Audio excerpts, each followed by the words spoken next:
people should be able to hear us, but not see us. Until now. Welcome aboard, everybody. The Tabletop Express. We're here for Call Board. My name is Chris Barrows. Oh my god, he did it the right way. Yeah. But He introduced us before he started talking. Yeah. it's it only took him over a year. My name's Anthony. I'm so excited. And I'm Ryan, and I want to welcome you all. Normally he's halfway through the first topic, and you're like, "Hey, by the way, my name's By the way, Ryan." names, yes. But I want to welcome you all to our Call Aboard. Right? It's a pun. You call us about aboard. Yeah. You don't need to point it out. No, it's good. You came up with that portion. I know. But now this is the on the board table version of what's on your tracks. Call aboard what's on your table. Right. Yes. Yeah. Yeah. So we actually, on this particular episode, asked you to consider giving us a call at call-aboard.com and tell us what was on your table in July. And that means what were those board games that hit the table that left a mark, or was a good one or a bad one? We'll hear them all. We'll hear all the stories. We like the stories. And we will do that by pulling up info from Board Game Geek. So we'll pull up whatever game you guys are talking about or we're talking about, and we'll just overview it, talk about what was memorable about it, be it good or bad. Yeah. And I don't care if you're at Gen Con and you're just chilling in your hotel room, you can join us too. That's right. This is the Gen Con week. This is the whether you're at Gen Con or Gen Can't, Right, doesn't matter. We're here for you. This officially starts tomorrow, or no? Friday. I think Thursday. I think Yeah. you're right Tomorrow, about yeah. that. Yeah. I just know a lot of people are in town already down there. Yeah. I've seen a lot of great people are out there at Gen Con. And even if you're not in Indianapolis, that doesn't mean you're not a great person. No, of course not. We're not. But I do have to give a special shout out to my Ghostbusting brethren, the Circle City Ghostbusters. Hey. They got their own booth there this year at Gen Con. Awesome. That's cool. So be sure to check them out because they're a really awesome group. Very cool. Yeah. That is pretty Us exciting Ghostbusters to like see. this. Yeah, yeah. Good group. Great group. Great group. One of the best. One of the best. One of the best. Not the best. Listen, it's not a competition. It should be a competition. We've talked. Actually, to be fair, they were the winners of the first annual Ghostbusters franchise trivia contest. They came up top at number 1. Oh, okay. So they were the best. They were the best. For sure. Did you compete in that? I did. We came like 8th or something. Okay. I know. It was really rough. Room for improvement. It was fun. Whatever. Was it like super minutia type stuff Yes. about? There was one it super should be. annoying question that no one got right, which is in the montage sequence when they show newspapers on the USA Today. The first paper, movie you're talking in about? the first movie on the USA Today paper, there is a stock price my on God. there, and you have to put down the exact stock price, and no one got that right. That's awesome. Yeah, but it was a very memorable question. I'm glad they did it that I way. don't remember what it was. That just seems like a lead into you talking about playing one of your 18X games, quite frankly. Which I have not played this month. See, that would have been a perfect lead in. No, I haven't played any 18xx games. I mean, I have been playing 18xx games online. I haven't finished any 18xx games. So you've been Online. playing, but not official. Yeah. But yeah, if you do want to call in, call-board.com. We'll talk about some of the games we've been playing for sure. And feel free to join us in the chat, say hello, and like I said, pop on the back end and we'll bring you on with us. What have you, we've been playing, I know, some games together collectively. What's jumping out to the table for you guys as a game that we want to chat about to kick this one off? I think you should start because you have the most games to talk about. Well, I have 27 different I don't games want to I've say he's played. got the most. I don't. Because I had in How many you got? in July I don't know if I 27 different games, but I've got. You don't have it logged? I have it logged. I just wasn't staring. It'll at tell you right here. it. Yeah, I know. I wasn't staring at it. I love that you've got the book. that I think that's great. Is it though? It is. I'll tell you for July. All right, I had WoozleCon. All right. Yes, and you did. At WoozleCon, which is my buddies and I get together, and some of us play games. Not all of them are as heavy gamers as the others. Some are more than others. One, Marcel, who's in part of this community, certainly is more of a gamer.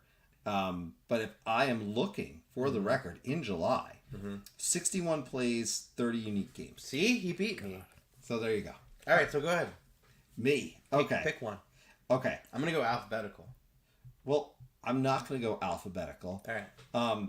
We talked about this. I want to talk about this one just because I get to talk about it, I feel like, once a year. We talked about it, if you're on our Patreon podcast, I talked about this a little bit there recently, or I will be, or in one of the upcoming episodes, you'll be hearing it as it drops. But one of the ones that came to the table was Betrayal Legacy. Now, I talk about Betrayal Legacy once a year because once a year I get to play Betrayal Legacy.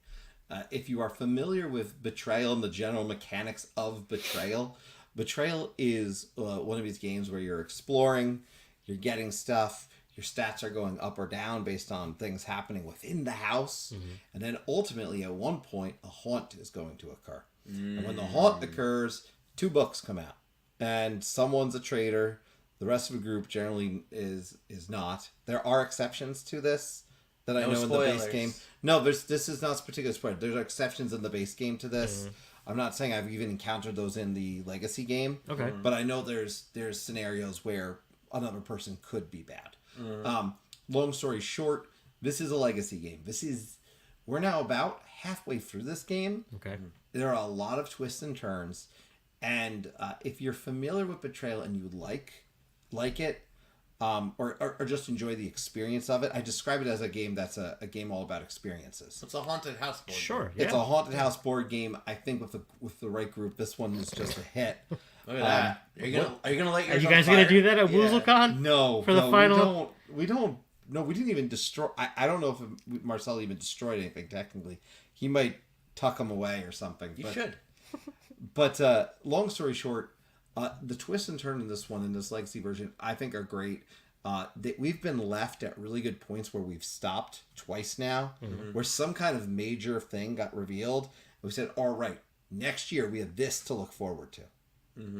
And that was always that's always the big thing for me, is we always have something to look forward to because we always stop it at what turns out to be a big point, but we don't know that it's coming. Sure. So I think we played 3 or 4 games this year. So the same people have played every game with you? Correct. And it has to be the same people. I mean, technically, yeah. I mean, you could probably swap someone into that spot, but when it comes down, it wouldn't be the same because you are playing in this game as families, and when you die, your next, your ancestor comes in. So That's pretty cool. It's neat. You're continuing the family legacy. The ongoing story. I'll just end here is that the joke is, Yellow has killed the blue character like 4 or 5 times in this game because I am yellow and I constantly end up killing the blue character somehow. Not planned. It just happens. Well, Now, is there still a haunt in every game that you play? Okay. there's a haunt, but you have different things. And the one thing I will tell you is there's things called artifacts, and you can think about what that means. Okay. I won't reveal too much. We'll say there are these things called artifacts that ultimately, not artifacts. There's not artifacts in the base game, isn't there? Yeah, but you get a legacy perspective to Okay, it. okay. So you can think of this idea of See, that's cool because, like you said, you're passing down Right. the So- amulet to your next. So certain of things kin. will come back into play and be more impactful for you, but I don't want to give too much away about it. It's Legacy. If you like Legacy, you're going to enjoy this. Just get a good solid group. It's the best Betrayal, quite frankly, in terms of it is still wonky. I won't lie. Is it the best legacy? It's the best Betrayal. It is the best Betrayal game. Sure. Best Legacy. How many Betrayal games are there? Well, there's Betrayal at House on the Hill. Yeah. Betrayal at Baldur's Gate. Yeah. Betrayal at Mystery Mansion. You've played all those? I've tried Baldur's Gate. I've tried the regular Betrayal. I've not done the Scooby-Doo one, so I guess I can't speak to that one. But yeah, I think it's the best experience just because it's so evolving and they've got these things that happen that just make you excited about the next game. Cool. So I we always wanna play. it. I have a copy, Yeah, but I'm sure. gonna. It's been. But I'm gonna need to. No, played, right? no, that's a different copy. Oh, copy we've been playing is not mine. We're gonna burn it, right? Before we play. I'll need some time away from the other one probably before I bust out mine officially. Yeah. So we are talking about Betrayal Legacy. So cool. Yeah. And Rob Daviau designed this one, right? It says +5 more, and Yep. he's effectively the main designer of Legacy style board games. Yeah. He did Risk Legacy. He worked on Pandemic Legacy. He's been Seafall. He's been talking about Seafall actually on Blue Sky recently. Why is that? And almost about how he would redesign it. And I didn't read. I did. To be fair, I think he may have said he wants to redesign it and just do it. I could see that. And I feel like it sounded like he really wanted something with Seafall and it didn't deliver. And with the knowledge he now has, he wants to deliver upon it. I've never played Seafall, but I know a lot of people have said it gets interesting too late. Yeah. But I do know my gaming group in New York, they are the only people I know that love Seafall. I haven't played it, but they're the only ones I know that love Seafall. It's always on sale for pretty cheap, so I figured it just didn't do well. Yeah. I've never played it. So, but again, I'll try to find the Blue Sky thread in a bit, but he was talking about it on Blue Sky, which is where, by the way, I've found like a lot of board game people are going who aren't active as active on Twitter now, or X. Yeah, X. I'm sorry. Great band. X. No, I'm serious. It's a good band. I believe you. Okay. I trust you. I trust you. Tell me when you've played though. All right, sure. I'll talk about one that we played on the channel because it's pretty great, and it's sort of a campaign-based game as well. It's a Legacy-esque kind of game. So this is, I'm pulling it up right now, The Adventures of Robin Hood. Pulling that up. Here's my rating. It's pretty high. The Adventures of Robin Hood is a cooperative game where you and up to 3 other players are going through Sherwood Forest and doing different objectives. And what you're doing with this game is everything is controlled through this bag, okay? This like velvet bag. You could sort of see this velvet bag right over here in this corner. Oh my goodness, that's too zoomed in. That's right right. here. But this velvet bag is going to contain cubes. It's going to contain wooden discs. It's going to contain these cardboard discs as well too. And throughout the game, you'll be pulling out the wooden discs to determine whose turn order it's going to be. You're going to be fighting with the cubes, and purples are misses, whites are successes. And it's such a cool game. This it also I'm missing the main selling point. It comes with this book, this hardbound book that you walk through how to play the game, and it teaches you how to play. It's fantastic, and the board is all advent calendar like, so you'll see like different spots like this says 17 206, and the game will tell you when to flip things over, when to remove things, when to Can I permanently close them after and Yeah. have someone else try the game and You experiencing it? You can, but the thing is, so these guys over here, these are the guards, right? And they're going to constantly be flipping because whenever you defeat them, they're going to go away and you'll be putting them back. And the biggest barrier I have with this game is you're constantly taking your nail and trying to go under, and you're chipping out this cardboard. Even with That's that weird. little indent, Even it's with not the easy to indent, get out. It's not easy to get out. That's annoying.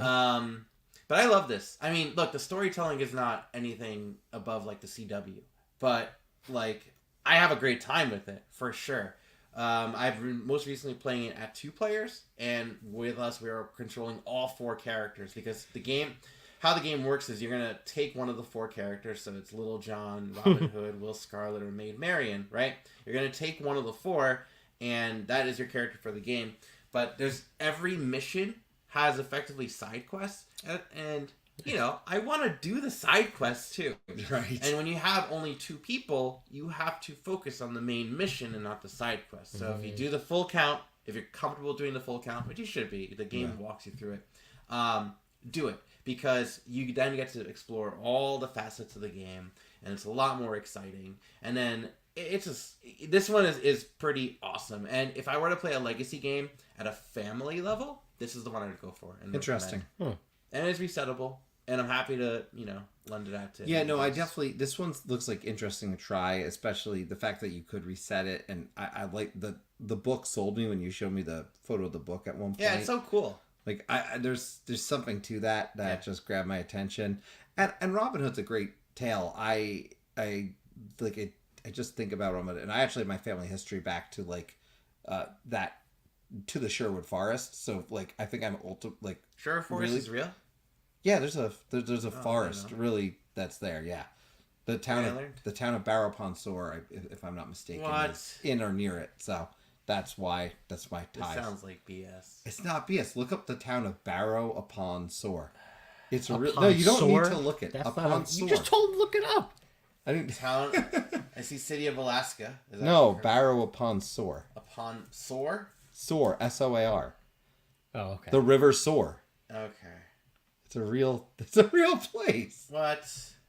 Hang on, See, they don't Wikipedia believe is me. not I'll for paste sale. it in here. Barrow upon Soar. Yeah. It's Okay. real. It's Alright. you got making places up in the UK. Yeah, but there's no reference here to anything I don't about see them as Sherwood Sherwood Forest. Forest. Well, it's Notable like, people. Do you see Robin Hood down I there? don't no, see Robin Hood is not noted for the town. No. Do you know Tobias Rustat? Oh, Tobias Rustat, the courtier and philanthropist. Oh, so you do know him. Ask we can ask our resident our former resident of the UK, and he can confirm these things for us. Look, it's like asking me about anything in like Arizona. What am I gonna tell you? You know. Anyways, I do highly recommend The Adventures of Robin Hood. I bought this copy. I love it. I have the expansion for it. I haven't played it yet because I'm trying to go through it. There's also, once you finish the campaign, there's like a new game plus mode. Oh. Oh, so you can keep playing it. So you could play it again and go, because there's one scenario where you're going to go down two different paths. So I put Does on that the other- does that plus mode start you at that path, or is it? No, it's going to restart you from the beginning, Okay. but it'll have alternate things that happen in that Oh. particular scenario. So you're getting at least 2 plays out of this. yeah. Okay. And this is designed by Michael Menzel and drawn artist by Michael Menzel as well too. Nice. Which I think he's the one that also he did Legacy. He did Andor, right? Yeah. I've never played- Legends of Andor. he I've heard also so did. many good things about Andor. He's done the art for it as well as designed it as well too. Yeah, I've never played that. I gotta play that sometime. I haven't played it yet either. I know it's highly thematic. That's all I know. Yeah, I mean the Robin Hood one is for sure too. So. All right, what you got? I feel like I played King of Tokyo. All right. I was late. Any special things? Well, I about was it? late to the table on King of Tokyo overall. The game is really old at this point, right? 2009. You never played it? I played it for the first time probably last year. Oh wow. Okay. Yeah, yeah. I've played King of New York Yeah. before I played this. Yeah. But this is a lot of fun. I actually got it pretty recently. I've played it with some kids, but I introduced it to my wife and our neighbor who plays with us pretty often, and she liked it so much that she wanted to play it again right away. Oh wow. So we played it back to back, that's- which is pretty cool. If you've never heard of this game before, you're basically a monster trying to take over Tokyo, chucking dice, Yahtzee style, where you can re-roll a couple times. On the dice, you're either going to be attacking the monsters or getting some of these energy cubes, which are basically money that lets you buy these cards that are going to upgrade your monster or let you do various one-time things. And then there's also point values on the dice. So you can win the game, I believe, 2 ways. Either be the last monster standing, because all the other ones go down to 0 health, or reach a point threshold, which I forget what it is right now. I think 15. 15 maybe? Yeah. And it's less complicated than King of New York from my Oh, yeah, for sure, understanding. for 'Cause sure. I It love is. King of New York, but this seems like a simpler game. Much simpler. Much simpler. And it's you don't have to, even though it's obviously like a take that game to an extent, right? You're trying to get your opponents down to 0 life, but you're not really targeting so much because basically you're either the one monster that's in Tokyo or you're outside of Tokyo. Right. And if you roll those attack symbols on the dice, if you're the monster in Tokyo, you're attacking everyone else. Yeah. And if you're outside, you're only attacking the monster in Tokyo. So there's not like, who should I attack this time, right? Where you feel like you might be getting picked on. Yeah. Which is why it worked really well, honestly, when I played it with kids. Because that can be, they can get really sensitive about that stuff super fast. Yeah. But it's like, there was really no choice. That's just the way the game goes. Yeah. I can tell you too, if you like this game a lot, I've got all the expansion stuff for Oh. King New York. Okay. But I probably have a lot of that comes with all the King of Tokyo stuff. Okay. So I'll just show you my King of Tokyo stuff that I don't need anymore. Cool. 'Cause Yeah, I I don't don't have have any King of expansions or Tokyo. anything. Well, yeah, this would add extra things. So I like it. It's pretty good fun. stuff. The This is a nice good chunky picture. dice. That's a great picture. Yeah, because the battle's very Yahtzee-esque. Yeah, for sure, for sure. And again, you can get those points. By the way, so there's 1, 2, or 3 value on the dice, and I forgot to mention the hearts are how you get life back. Yeah. Although you can't use them if you are in Tokyo, which makes it harder to stay there because you can never heal. you got to build your health up, Yeah, then for go to sure. Tokyo and try to climb up sure. the building in Tokyo. And then the point values are 1, 2, or 3. You need to get a set of 3 of them to get that point, that amount of points. So you get 3 2s, you get 2 points. Yeah, King of Tokyo, a lot of fun. Older game at this point, but still obviously doing very well. It's They widely made available. the- They have a did they giant not- box now. Yeah, the dark yeah, version. the dark They have the version. dark version, but they have a really big box that probably has everything that you were just talking about Probably. in one spot. Which, again, if you're looking to break into the hobby, There's King of Monster Island. I don't know that one. Is that a new? that's It's a cooperative. brand new one. That's cooperative, I believe. Ooh, Designed by Richard Garfield. Yeah, it's almost like I think the premise is you're working together to defeat like a big monster so that you can get start fighting each other again. No, it's got a big volcano in the middle. Yeah, it looks pretty cool. Looks pretty cool. so it's that's interesting. Yeah. We're seeing a lot of those classics suddenly become cooperatives too, because I saw that with the Carcassonne, the Mists of That looks cool. that one. I'm That very looks cool. interested in. Yep. And it's the dark edition one. Yeah, I don't really know much about that. I think it's just different artwork I think it's just different artwork too. I feel like it got a lot of hype, and then because it's a I limited didn't hear, edition. and then I didn't hear much about it afterwards. Yeah, I think it's just a limited edition kind of thing. But, yeah, Yeah. All right, King of Tokyo. There you go. yeah. And if anyone does want to share what they've been playing in the chat, feel free to go ahead and do it. But yeah, King of Tokyo. Like I said, I have King of New York, all the King of New York stuff, and I love King of New York. So, and I will say this about King of New York. I was very particular about trying to get certain promo cards because there's just certain cool locations, Oh yeah. and like the one I really, I for you obviously. I didn't want to say it. I know, but for me, I wanted Washington Square Park, and it's nearly impossible to get because it's like a super promo that's like signed by it's insane. Yeah, the one I was going to talk about is the 55 Central Park West one. It's the I think Ivo Shandor building. I do believe cool I have card. that one. You actually. probably have that one. I think I have that one. Yeah, that one wasn't hard to get. Right. What does it do? There's a lot of text on that card. Yeah, there's a lot of text on that card, isn't there? One purchase, your guild, one card. Yeah, whatever. I don't know. Just getting cards. Whatever. Yes. It's Ghostbusters. Yeah, I like it. that's all you need to know. That's to know. yeah. If you look up Washington Square Park for that one, or if you look at that list, there's one. If you go back to the list, it'll be there. It's particularly challenging to get. Did I pass it? Uh, There it is. Oh, cool. it's signed. That's why you can't get it. It was being given out, and you got it signed. That's Oh, cool. okay. Wow. Yeah.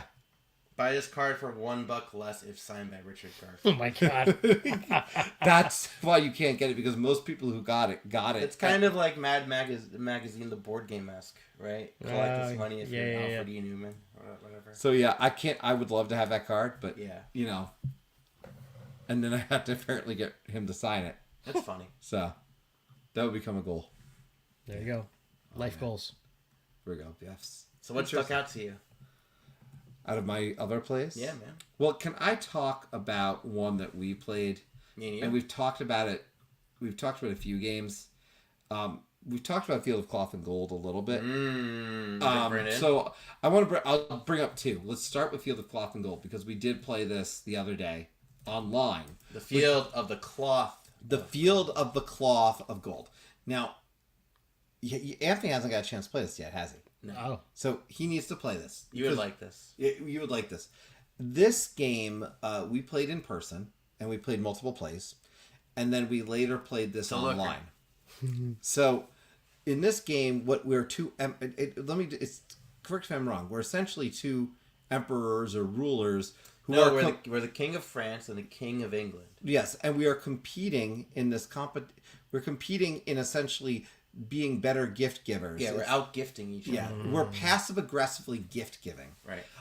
Which maybe in itself does not sound like a fun concept, but what's awesome about this is as you're taking these actions, those tokens are going to go to The your cardboard opponent. tokens? Yes. Yeah. Those little cardboard tokens are going to go to your opponent. Right. And all the different actions you're taking are going to do things based on the tokens.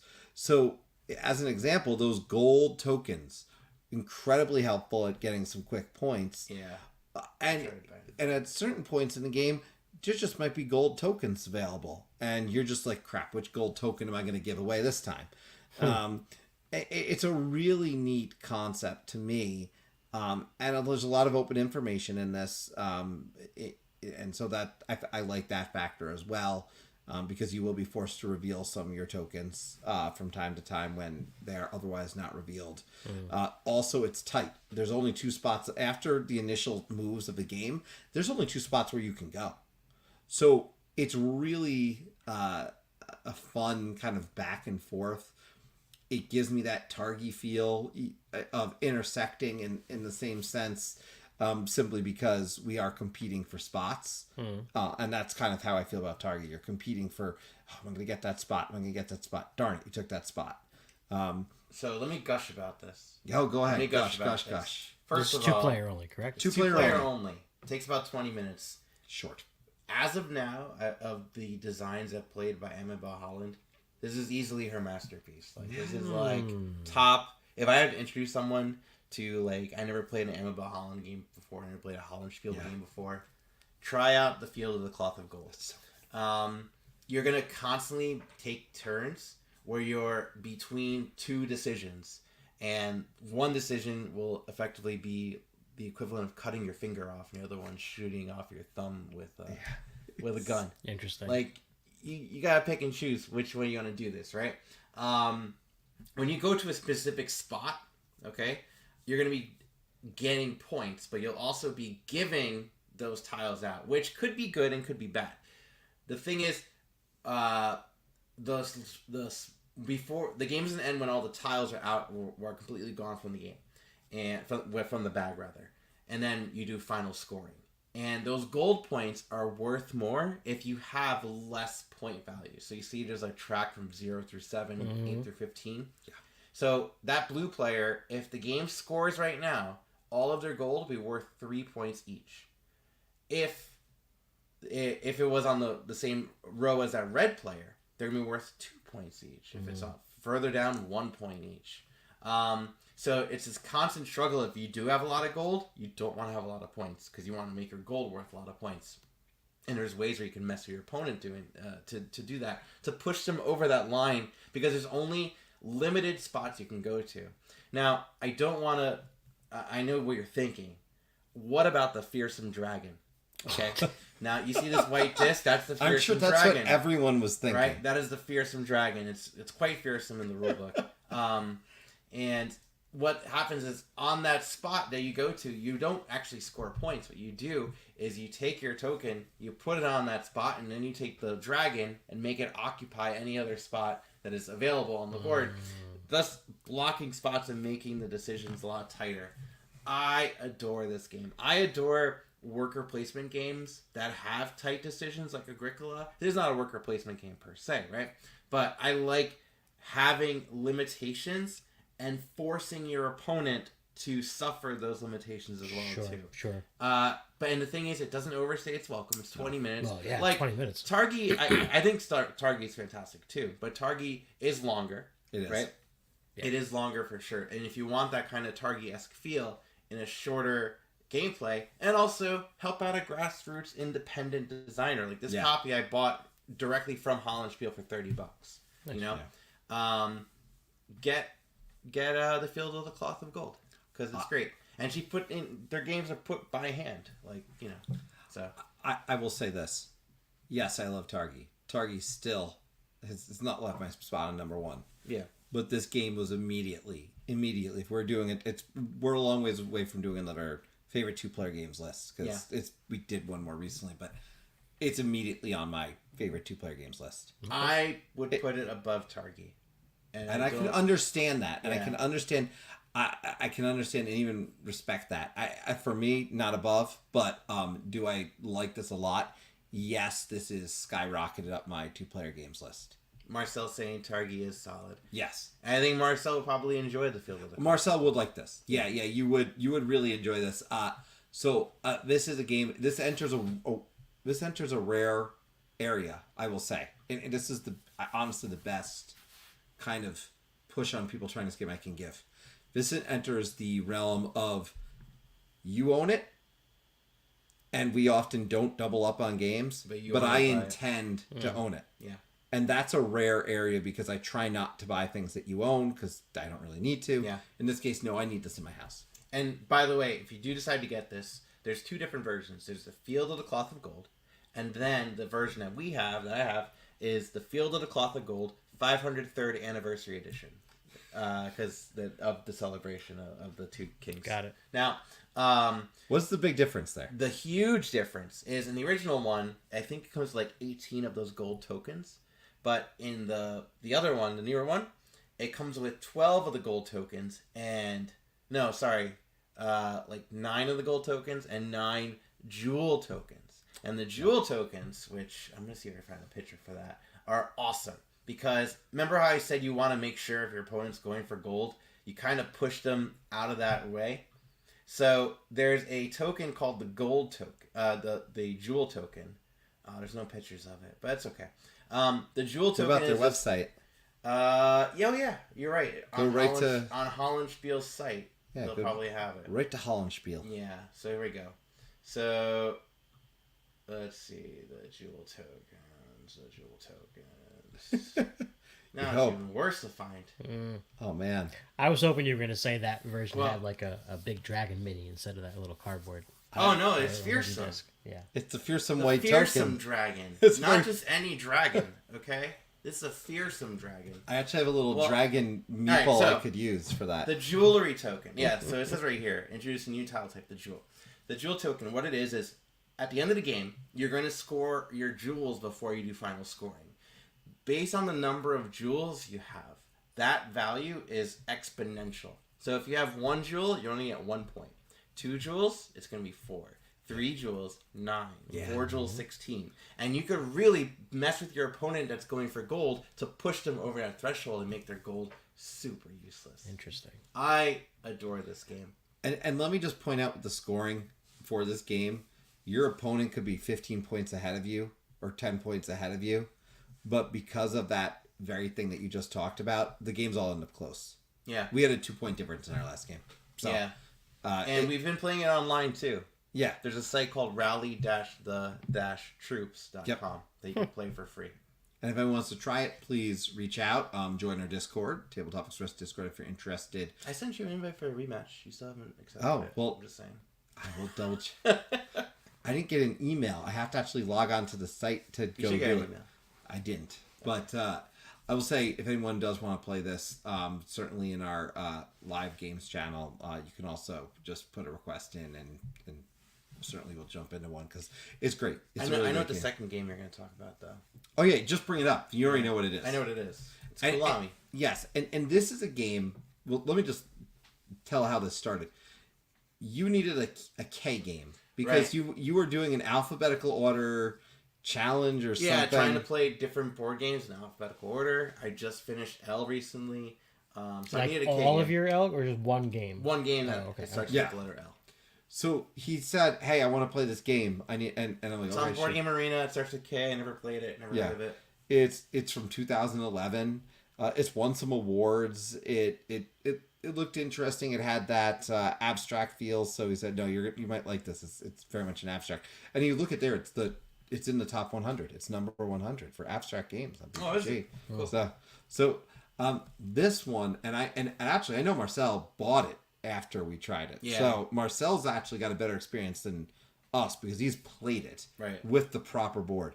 But if you show the photos of this, we've obviously only played the online version, but you've got all these different shaped squares, rectangles that are going to be set up in different ways. There's a lot of different ways to play this where if you have marbles in rows, you're getting certain amounts, etc.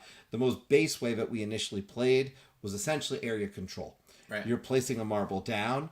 That limits where the next person can place the marble because their marble is going to go in a row horizontally or vertically from there, it can't go in the same space, in the same area that you just placed one. Right. The same Oh, wooden same block. shape, you mean? Yeah, the Yeah, same yeah, block. go in that Got one. it. So as you look at the photos, if you click into one of those, I think this gives a good idea. Like if I go into one of these spaces, I'm going to be somewhat limited on where I'm able to go. And what's beautiful about this game is the back and forth of just strategically thinking, where can I best go that's going to help me not help my opponent. And sometimes you have to help your opponent with the long-term goal of making sure it's getting back to a good spot for you. I mean, it's a lot of thinking on your feet. This is not a game for someone who just wants to like plan every single move in advance, because the game is constantly changing. Yeah, you have to constantly pivot. And going back to like the Field of Cloth and Gold, what I loved about forcing your opponent's hand, you're doing that a lot in this case. Because sometimes you're going to put your marble in a spot where the only legal play your opponent can do is one spot. So you could take that into advantage and jump right in. Hey, Dan. And Dan would like this one too. I think he would enjoy this one as well. Yeah, too. Dan. Now, do you ever move these? You don't. These blocks? They No. stay Okay. on here. And at the end of the game, so the game doesn't end when it's no longer legal to place any marbles down. And at the end, you just tally up. You take every block and determine who has the majority. In the case of a tie, no one's going to score it. And you're going to score the size of the block. So that one is going to score 4. This Okay. one's going to score 3. Player at the highest points is going to win.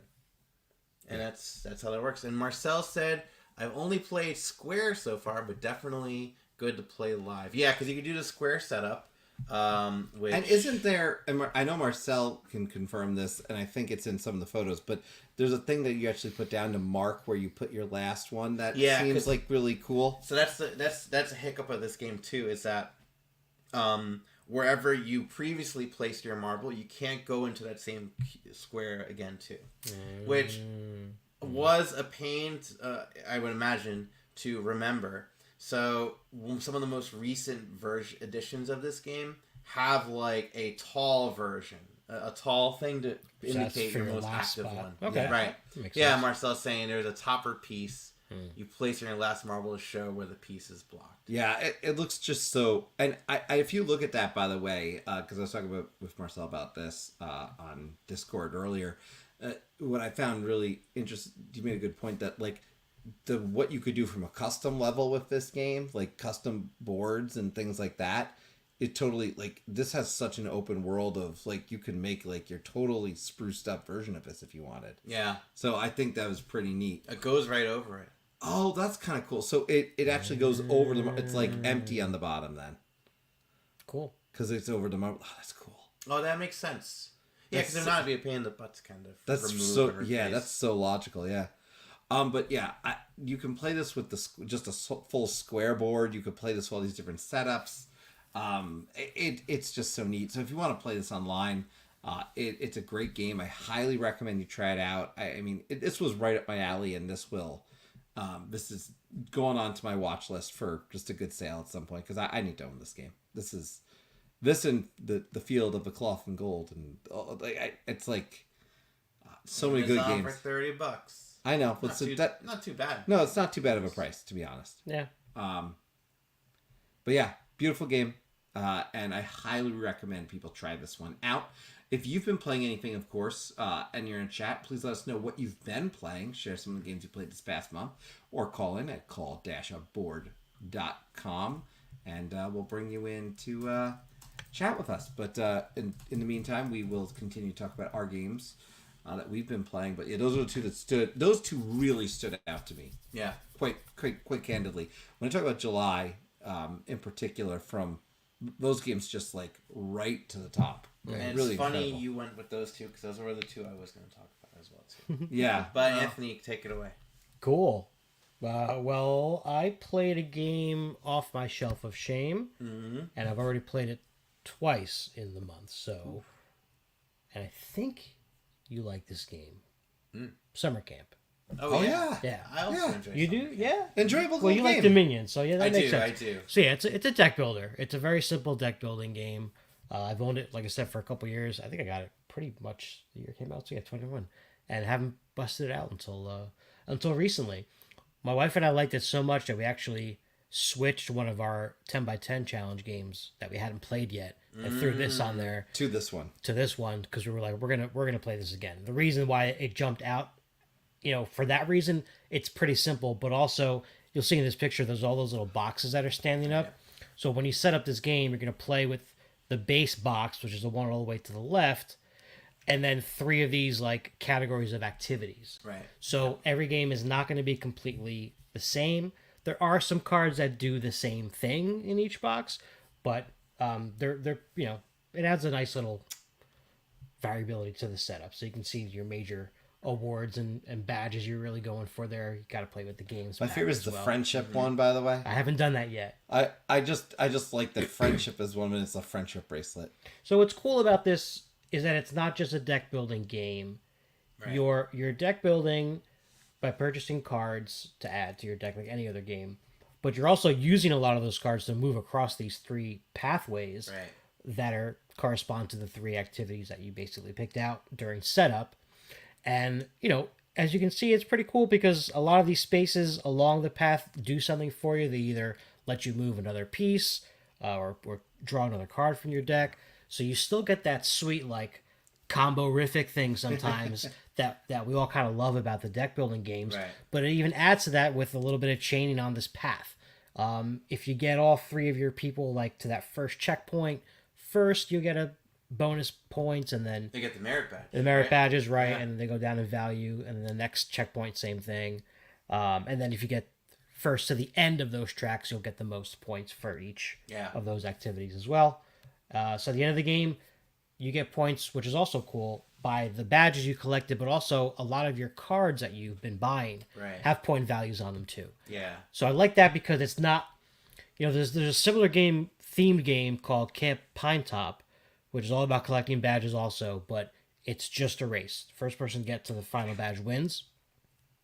This is not like that, and you don't necessarily think you're not out of the game just because your pieces are farther back, right? Yeah. I mean, you might be, but it's not like first to the end is the winner. You still have to count up points. Yeah. That's why I like it. And this one's also great because it is a wonderful introduction to deck building. Oh, absolutely. In my opinion, I have talked about having this for the library and just having a thing in the library for that reason. I feel like this is a great way to show people this is how deck building works. Hey, Danielle, how are Hello. you? Hey, Danielle. So to me, that's one thing about this. The second thing is the simplicity of it is one that I can teach this to most people, but at the same time, I feel like if you like a Dominion or like some basic deck building, this might be a nice light filler or something else that you're going to want to do. So it just strikes a lot of Definitely. chords. Great And production too. It's really nicely done. The pieces, components are excellent. It's also a PW Harding game. Yep. So you know what I mean? And generally speaking, that's a good thing. I mean, I like card-driven race games. Like I like this. If you like this kind of game, you're probably gonna like the Quest for El Dorado. Yeah. Minor that's true. Knizia. Yeah. That's very much a deck building race kind of game. Mhm. Even Clank itself has that race element. Clank is a But race. this is very too. straightforward. Yes. It is for sure very straightforward. Very chill. Very chill. This was a Target exclusive at one point, I think. Or at least it was Target. It was in. I think so. I don't know if it's exclusive, but it was in Target first. I'll say that much. Because So this it was- is Buffalo Games, I believe, right? Yeah. And I think a couple of their games they've had that relationship. one of with his Target. newest ones. This volcano. Oh no, Volcano! Yeah, Ono I Volcano want to is. play that. Whoa. I know. I saw it. I've seen that one in I Target a almost few picked times. it up. Look that up. I don't know this. I Oh, wanna see. it's basically Planko. Yeah, it All really No is. Volcano. It's also by Phil Walker Harding. Yes, I don't know if it's Buffalo Games. Is it? I'm pretty sure it is. It is Buffalo Games. Oh. But it's basically Planko, right? Cool. Where you're racing up, trying to climb up, but also dropping down marbles to knock off your pieces. Oh my goodness, this looks so cool. Yeah, right? Yeah. It's like $20 at Target. Oh my every God. time. Yeah. Okay, good. I'm glad one of you guys are Oh. getting it, 'cause I really want to play this too. Oh man, I'm a Yeah, it's sucker for a good $19.99 toy at Target. my son's gonna love this. Don't say that. Why? Because that's what I was telling Giselle, and then she's, we didn't get it. Well, it's okay. She let me get the Scream game, so I'm okay with that. In all fairness, this is I had the same type of conversation, and then you were yelling at me later about not buying the Lupin Bluey. I know, 'Cause I did. I refuse to call it. What They it's made actually- Lupin Bluey. They made Lupin Bluey. Well, it's not called Lupin Bluey. It should be called Lupin Bluey. It should be called Lupin, but I understand why they called it what it did. because it's not even- sorry, even- Marcel, this fake group's been bad for my wallet. See, there you go. So it's Keepy Uppy. It's not even here. Yeah. Okay. So But it's balloon. It's cool. just because on the show Bluey, Alright, for let's pull those this who one are up. not parents, they played a game of Keepy Uppy where the balloon can't hit the ground. So what they did for this was they made that essentially it's a 2 to 3 player game. It's like Loopin' Louie. It's the exact same game as Loopin' Louie, But the 3-player version. but So it's a 3-player closer to version. Loopin' Chewie. It can be, yes, but it is. I'm just going to call it Loopin' Bluey because there's no reason to not call it Loopin' Bluey. Yeah, that seems like a big miss. Yeah. No, but I. Right? Loopin' Bluey. I think so. I understand that, but from a marketing perspective, kids are going to walk by and like, oh, mommy, Keepy Uppy. I know. And they're going to buy it. So I understand it. I know. I I feel will like Keepy eventually- Uppy has become like a real thing. Like Well, it's always been a no, thing. but there's like leagues and stuff. Oh, okay. Half the things that have happened on the show Bluey, for anyone who's a parent who knows this, have become real games and their parents in those houses. So trust me.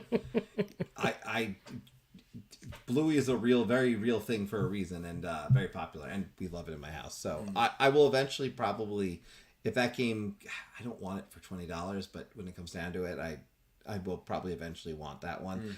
The Volcano one sounds more of a Oh better no, deal. Volcano. Oh no, Volcano sounds like a no, better deal for $20 to Volcano. me. I would rather own Loopin' Louie. Treasure-seeking, lava-dodging game. Yes. Danielle, Marcel, and everyone else, by the way, definitely drop some games you've been playing this month.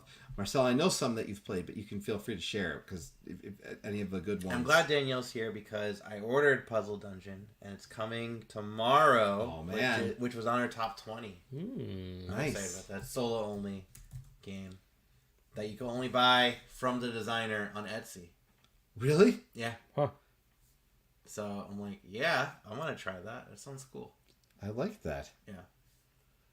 Interesting. Etsy exclusive. Etsy exclusive.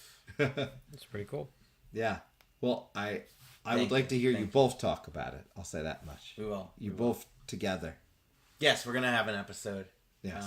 There we go. 2-on-1. There you Yeah. There we go. 2 on 1. Make All that. right. Go ahead. Okay. So I'm gonna pull some out here. Let's see. I'll see. I'm going to just jump right in. Yeah. All right, I'll jump right in. No, I got it. Too late. Listen, Too late. We have a boop tournament on our Discord. We do have a boop tournament. I'm getting booped out though. I was doing good until the last 2 matches where I ran into like Squirrel and then Brian, and Brian is utterly demolishing. It's not even that. It's not even that. It's not even up against who I'm up against. I always kind of just do the same thing in Boop. You know, in Boop is an adorable looking game, right? Boop is an abstract game that replaces the abstract with kittens and cats. And the way to win is have 3 cats, full cats, not kittens, in a row, and you win the game. Hooray! But what's going on is that when you place a kitten down, all adjacent kittens back away one. They boop away, right? And when you place a cat down, all adjacent kittens and cats boop away. And whenever you get 3 kittens of your color in a row, you replace them and they graduate up into cats. Yeah. And I don't know, like, is there too much of something? I think there is with Boop. Like, I've been playing it Too so much much. of what? Too much Boop. Like, Oh. I'm playing Boop so much on Board Game Arena. Well, how getting long sick is this of Boop. tournament going on? I think I made it 10 games. Yeah, it's too much Boop. I think I might have made the tournament too long, but it's okay. You know? I'm also really sick of seeing Squirrel. Squirrel, you might be in here. I'm sick of seeing Squirrel watch just it keep after. flying up to the top of No, the I'm list constantly. look. I'm okay with whoever's winning it. I'm yeah. I'm No, not, because I wanted to win and Squirrel demolished me in like 15 turns. It was like painful. I don't like my interest of Boop Yeah. has died. See, I've never played Boop, so I So don't own it. yeah, I might jump in on the Boo. All right. Maybe. We'll get that one, and I'll then try we'll yours, it won't change the game. It's It just might. there's ghost cats that float between the spaces, but you know, like Oh, so they did add a there- new there- mechanic. There's some right. So I don't know. Is there too much? Okay, so I need to try that now. Okay, that's my but- Boop rant. but to your point, I like Boop. Boop, I can't. Boop has. I enjoy Boop a lot. I think it's a game though that if you you can figure out ways that like, okay, when these things happen, I know I got to do, like, I think There's patterns to go. I think it falls under a game that's definitely solvable. Yeah. In a lot of ways that probably some can take advantage of, but I do enjoy Boop. I think it's made for a great tournament game, though. I will say that I think it works for it because it's quick, easy to do your turns. Can I talk about one though? Because I found mine. So I'm gonna play this with you. I'd like you to try it, Anthony, and I want to get the full review on this. And we're gonna get a Stonemaier game day in, and we're gonna get 2 games in because we have one of a review we need to do for Stonemaier. But this one is the game I purchased. I was looking forward to it. It's Expeditions. Jamie Stegmaier is the designer on this one. It's in the world of Scythe in that 1920 plus universe. In the world of Scythe. But we aren't fighting in this one at all. Have the polar ice caps melted at least? Meteorites have fallen to the ground, and for some reason monsters are coming out from Ooh, it. okay. But so you are going and exploring in expeditions. The map starts out where there's the southern tiles are revealed, and the central and northern tiles are flipped over. So you have to, as you explore, you'll flip them over. There's also map tiles on these boards, which will have purpose in multiple ways. And when you go to those map tiles, you'll get those tiles, you'll get those map tiles, and then you'll flip them over. Is what the game looks like? Yes. Okay. Yeah. When you flip those tiles, corruption is going to come out, which is a thing that you can solve. You can go and fight corruption. So you are building up the power of your mechs. You're also building up something called the guile of your mechs. That's the other piece that you're building up. And much like Scythe, if you've played Scythe, there are multiple categories that you can win, and you can get your glory for. There's a significant difference in this game in a lot of ways from Scythe, and it's a very different game. One is the fact that, and this is a critical difference, and we'll go more full-fledged talk about this when we review it, but I will say, you are not just getting your success because you got, say, defeated 7+ corruption tokens. That does not mean you get that achievement or that glory. You actually have to go take a very specific action to do that. Yeah. And so that's one of the differences in this game. You do have to strategically get to a tile that's going to allow you to do that. So you've got to be really thoughtful about when you're going to do that. The other thing, and I think this is the other really interesting piece, is from an action perspective, you have a reset action. So your first move, you can take all your actions. You can boost, move, and play a card. However, on future turns, you're only going to be able to do 2 actions because whatever's covered up, you don't get to do. And then you can move that tile, take the other 2 actions, etc. So you're limited, and you got to think about what you're going to do until you reset, when all your cards go into your hand at that point, because you do the reset action. Okay. And the only other item I'll mention is hand.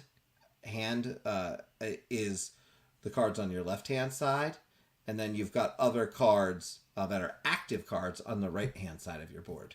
So the important thing is when you get these cards that are on the table, they go to the active side. And there's a lot that goes on in this game. The cards have things that you can do when you place workers on them, so you're going to want to collect your workers. But the paths to victory are many. And this is a game that needs a full playthrough to give a proper full review. This is kind of a short overview. If you look at those cards, though, you'll notice those worker spots in the corner.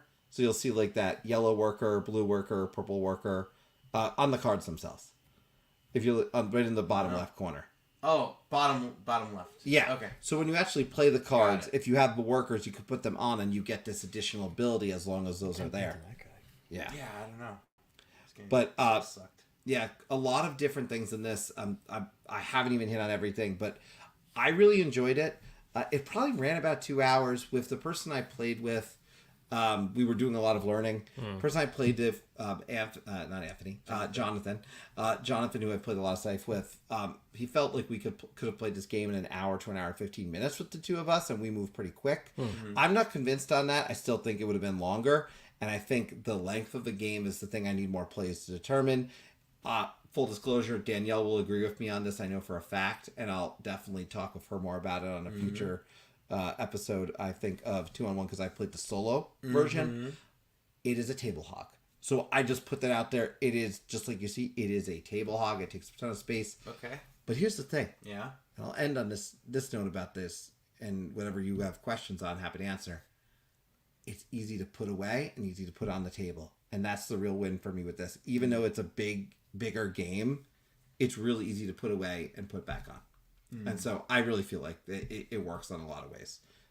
She's But saying that there should be a pocket version of this. Yeah, I would be okay. This actually could work. This actually could work I love their pocket games. I've got a few of them that they've sent me in the past. So, but yeah, it definitely takes up way too much space. I wish I could just throw it out on the table more. But it is worth it from time to time. And I've got a big enough table to do it, so I will. Yeah. But I enjoyed the solo. I will say, and this is the reason why I want to talk to Danielle about it from a solo perspective, I like this as a solo game significantly better than I like Scythe as a solo game. I will play Scythe with 4+. I will play this with 2 to 3. Yeah, the Scythe solo is not good. No, not in my opinion. I don't like the Scythe solo. I never would really do it. That is a game that I need people playing with me. That's a rough solo. So, but that's Expedition. That's a big one for me. Like I said, a full review coming. That's a lot of overview. I'll give you my full thoughts, and I would love to hear what Ryan and others think about this. Sure. But I definitely enjoyed this. It's not leaving my collections from that universe, so that by default means it's staying for the most part, unless it was awful, which it is not, certainly. And yeah, that's Expeditions. I don't want to miss Marcel's pick, by the way. He mentioned that you played Splendor Duel. Yes, we did. Such a good game. That's a great game. Is that he played your Splendor Duel then, right? Yes, the one that I swapped you with. We did. What did we swap for again? Verdant. No, we swapped something else for Verdant. Oh, I don't know then. I thought just one I swapped to for Verdant. Oh, it was just, I don't know. We swapped something. I don't know. It's whatever. We swapped something. Yeah. It was a swap. There was a swap. Splendor Duel. There was. This is how these are how games move around the our houses. Yeah. Hey, we got the eclectic camel in the house. Hey-o. Good to see you. Welcome. All right, Anthony, what you got? What's up? What is a game that you played in July that stands out to you? It stands out. You know, I'm almost out of material here. Good or bad? I will say, can we give a shout What do you out wanna to say? your wife for utterly destroying us in Ticket to Ride Nordic? Oh yeah, Oh my goodness. yeah, that was pretty. That bad. was a obliteration. That was your first time playing it, Barros. What did you think of it? I liked it. Yeah. It is. I have Ticket to Ride Europe, Right. and I love Ticket to Ride Europe. Yeah. If I wanted to play a 2 to 3 player game of Ticket to Ride, I think I would lean this way now. Yeah. This offers the meat that I'm looking for in a Ticket to Ride game, and it's not a lot, right? But more so than one of the tiny small board versions. Like I like Ticket to Ride New York, but that's a 15-minute game. Yeah. This gives me a solid 40-minute game, 45-minute game with some real decisions to be made, in my opinion, at 2 to 3 players. So yeah, I really like this. Honestly, this would be one of the few I would probably add to my collection at this point, just because Europe can't be undone. Like, I love Europe as number one. Yeah, this one in particular, what I love about this one is that it has the, it doesn't have the longest rail. It has who completed the most tickets. Right. Yes. And that's the thing I like doing in Ticket to Ride. Because people gamify Ticket to Ride where, like, okay, if I just dump all these 6 trains up here and just rush this out and get as few tickets as possible, I'll win the game. You know? Yeah. And I like that it takes that focus away and makes it more on the completing tickets level, which is, I feel like, if you're going to be doing a train game where you're trying to do that, it makes more sense than like longest rail kind of deal. Yeah. Well, yeah, and I'm wondering, I think it's true. The expansions? statement that there are some expansions that a lot that people slept on. Yeah, I still want to do the UK Pennsylvania one. I would like to do that one that's- as well. I've heard great things. Do you have that one? I do. Right? Yeah, I want to do that one. Yeah. Yeah. But if this one was a win for me, and I then I think really enjoyed this. There's which one is it? I think Legendary Asia is the one that has the team one. Oh, really? There's one that's a team one. I'm pretty sure it's like a 6-player team one. Oh, yeah, it says best at 4 or 6. Yeah, and the 6-player one, it's team. Right, 4 or Ooh. 6 players compete as 2-player teams with teammates sitting next to one another. I at had the no table. idea. I need to try that. Yeah. That sounds pretty cool. Yeah, that one I wanted to try, the team-based one. I just appreciate Ticket to Ride because it has an approachability to it, regardless of the version. Even the more complicated ones, I feel like there's still approachability to it, and I don't know, the particular Nordic one for me was just fun. Yeah. Outside of the challenge of figuring out where the hell is certain things located. France Old West is my Ooh. favorite. I haven't done that one. That looks cool too. Do you have that one? No, I don't. But Mr. Al saying he's played the team game a couple times. There you go. oh well, Yeah. look, he's right over there. Oh yeah, well, let's, maybe we you should. know, maybe we should just bring him in. And Oh, tell him in. us. Oh, he is here. He's oh a my caller. goodness. He snuck in. Oh my He goodness, snuck I didn't in. even hear him. It's a caller. I was on mute. We have a caller. Oh my goodness. I gotta put on my vest.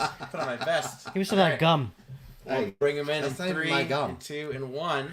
Hey, Mr. Ralph. Snuck in there like a ninja. No, that was good. That was ni- good.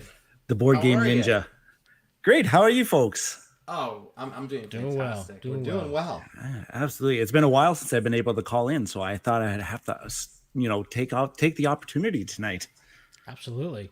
Yeah, we'll have to have you. You've played before. You tell us when you played this month.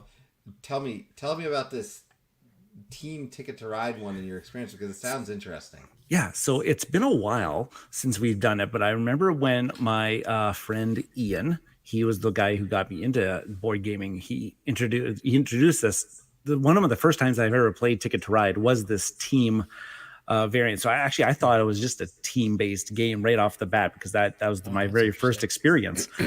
And there was a lot of really cool things, like you and your partner, like you have your own set of train cards, and then you got a set of train cards that you and your partner share as well, so that to try to complete your routes. And then you've got tickets, and then your partner's got tickets, but then you also have a team ticket that you could both work on at the same time. So there's lots of shared things that you can use to try to do all the regular Ticket to Ride things that I learned about, just like completing routes, getting points. But when you gain points, your team gets points, type thing. So That's cool. Yeah, I do like that.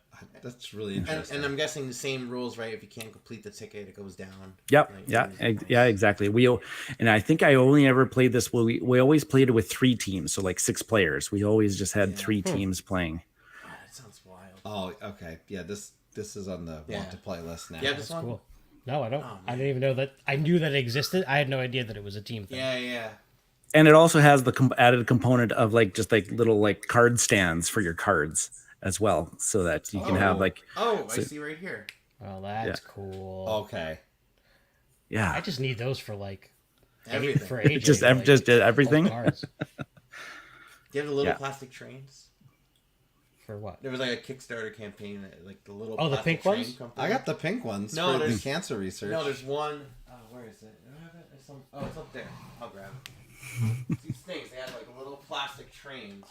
Sorry, I'm derailing. That's appropriate Ba-dum-dum. terminology at least. Yeah. Right? Where is this? Where's the Oh camera? yeah, you showed me these. I wish I had got these. They're cute. They have little things where you can, Little mint containers. yeah, little mint containers. And hang on, let me put it on this view. So you can see they're two-tone kind of little nice. train things. And they all come in different containers, like this, called the Sunset. Similar to what they did with Ticket to Ride Europe, though, when This you got your special Hornet. ones, how Yeah. they give you your own Yeah, tins or like the spaces 10th to hold them. anniversary and the 15th anniversary edition. Yeah. Cool. But Pretty cool. So, Mr. Rao, what Hey, games hey. would you like to talk about, sir? What's the So I had a couple that I've managed to play a few times this past month. Chris was just talking about one, which was Expeditions, the Scythe sequel. I actually got in a 2-player game of that and a couple solo games. One that I actually put on my channel. I put a solo playthrough out on that one. I really enjoyed this game. Actually, I thought I enjoyed it a lot more than I thought I was going to. Okay. When I had started hearing people saying that it was just kind of like a lighter version of Scythe. There's not a lot more. The Scythe had more interesting things going on in it. I don't agree with those. There was a lot of good, interesting decisions to be made, and I'm starting to settle on that this would be a good low player count version, like of like, well, not version of Scythe, but it's a good low player count game. I do want to try like a larger player count, like say like a 4-player game of it. I just want to experience it. I just want to kind of explore how the different mechs actually interact with each other, because I thought that some mech abilities, when I was just kind of reading through them, seemed like they just seemed like they were better than some of the other mech abilities. Like there was a mech ability that my friend was playing when we were playing 2-player. He got the one where he allowed him to have an extra movement. So he can, instead of moving 1 to 2 spaces away, he can go up the 3 spaces away, which, during the game, he actually managed to levy a couple times, but he felt that, okay, I can get an extra spot. Woohoo! What to do? You had the ability where you can actually, instead of when you purchased your card, when you got your cards, they didn't go on the played side. They actually go straight into your hand so that you could play them for their benefit, like almost like right away. He said, I thought I would have loved that ability way better than just being able to move an extra space. So I just kind of want to see how the different abilities kind of like interact with each other in a larger player count situation. To that point, I had it. So you can move 1 to 3 spaces, and then that one does like 1 to 4. Okay, that's what it was. But what's interesting is I actually loved the card because we were competing to go take the action to actually get our glory. And I was able to get to all the spaces I needed easily. My opponent was able to take care of corruption easier because it cost them 1 less to take care of a corruption. Oh, yes. And we ended up being a 1-point difference. The only reason I was able to do that was because I could move. So I do wonder what combos, if there's certain combos that play more interesting. Like, I have the same balance question as you. Of how those work out. The only card that in this game, for the record, I have the question of, which I've seen other reviewers have questions about, is there's one that allows you to have 5 of each type of card under certain actions, because you're gonna bolster. You can do all these different actions and tuck cards, and to be able to tuck five in each of the sections as opposed to 4. I don't know how useful it is or not, but I'm suspicious that it is, because meteorites, which you tuck in this game, are worth money, and you also, when you tuck a meteorite, and you get all the actions of the previous meteorites, so that 5th meteorite could be money. Yes. So I suspect it actually has balance. Is that this right here? Yeah. See how they're tucking cards? Those are event cards at the top. Oh, okay. But you're either getting your events done and then they tuck. You're getting your items and then they tuck. Yeah. Or you get your meteorites, your melding action, and they tuck. I don't know. That's the why exact same. question. I had the exact same thought. It would be for that one. The most beneficial thing is to get that 5th meteorite. Would be the best thing for you because you get all that extra money. I thought that one, if you were able to tuck, like say a 5th quest, like on this picture that we have up on here, I think that faction could have maybe just had an extra, like, get some extra glory if you were able to like get a 5th quest, say like tucked up at the top, kind of like make it a little bit more enticing to put a 5th quest, say, up at the top there. So I'm just interested. I'm with you though on the balance. So I think that's the thing, is I stand with you. 2 to 3 players for me with this one. But I do want to try a big game at some point, see how it plays, but I still think it's at its strength at the lower count. Yeah. And like you said, it's a great solo. And I agree too. It's actually a fast setup, even though how much of table space it actually does end up taking up. Yeah. It was actually I wouldn't have been able to do a playthrough of it if I did not have my new gaming table. If I had my old recording studio space, I would have not have been able to do a video because it just takes up that much more room. And on the note too, I just saw that part of, because Gen Con's happening on the Stonemaier Games website right now, you can now get an Expeditions playmat. Available for pre-order starting today. Yep. And the art on it is actually really quite nice. Is really quite nice. Yeah, they also announced some more Rolling Realms packs too, as well. So there's a lot of those now. It's I insane. ordered those today. I didn't get the playmat, but I did order my Rolling Realms packs Well, because one I'm of them only was Ark missing Nova. one Rolling Realm pack. Oh, cool. I'm only One of the missing one realms was pack. Ark Nova. Not Ark Nova. Ark Nova already existed. I have that one. Lost Ruins. Lost Ruins of Arnak. Oh, Lost Ruins of Arnak. So now there's a realm for that. It's really cool the partnerships they're doing. Yeah, Millennium Blades. Has got a pack now. Can be a bear. That is a bear. Yeah, that's a bear. That's like the whole thing with this character, right? That's He's got a pet bear. companion. Yeah. Her bear companion. Yeah.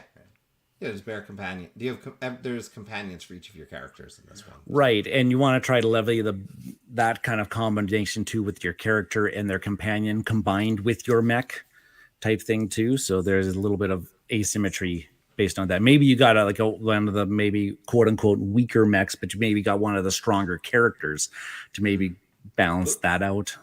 Before you go to another game, let me just say this is what I think is important for this game. Mm-hmm. You do need to play, in my opinion, from my 2 or 3 plays, you need to play to what you have. And that's the same, similar in Scythe as well. You need to play to what you have.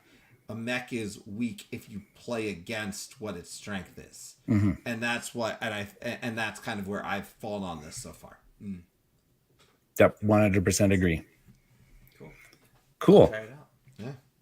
So something else that I played this month that I actually finally got to do a full playthrough. I've only done like partial playthroughs of it, but I finally managed to do a full thing of it on the stream. Is that I actually got a full play of Spire's End in on the stream, and good. If you watch the full video, I warn you, it's 3.5 hours long to Yeah, go it's a from. long stream. Yeah. Yeah, it went but I went from the very start of the deck of cards all the way to the very final confrontation. So it was it was pretty epic. And I might add, I made a decision because it's a very choose your own adventure type of gameplay. There's a lot of different cards in here that'll say, hey, do you want to do this? Go to card. Or if you want to do this, go to this card. If you want to do this, go to this card. I made a decision which actually skipped a whole chapter of the deck of cards too. So the game would have been 4 hours. It could have been 4 hours long if I didn't actually make that decision. But the art style on this game is very, very cool, very noir, very black and white, very, very graphic. There are the advertisements that you kind of see throughout here don't really show the massive graphical nature that could possibly pop up in this game. If there's like a minor spoiler, like there's like a beheading type of card too. So like there's like a severed head and the blood dripping off of it type of thing in one of the art panels. And that's one of the decisions you could have made along the line is that say, hey, do you want to keep this guy or do you want to off his head type thing? Which is really kind of cool because some of those decisions, that offed head could then potentially become an item for you. And then if I possess that item, that opens up other storylines down further into the deck of cards. So if you went to play this again, would it be completely different? I would probably consciously try to make different decisions based on what I've already played through. So then try to go, because I got to an ending. Okay. And it said at the very bottom of the card that this was ending number 15, which told me that there's 15 different endings. Yeah. To this game. So based on your choices and based on the different things, there's different ways to get different. And I noticed that too, because as I was playing through it, it would say, do you have this card? I'm like, no, I don't even actually know. I don't even know how I would have gotten that based on the decisions that the tree that I went down. I said, I want to know, how do I get that now? That's actually what it'd be. Game?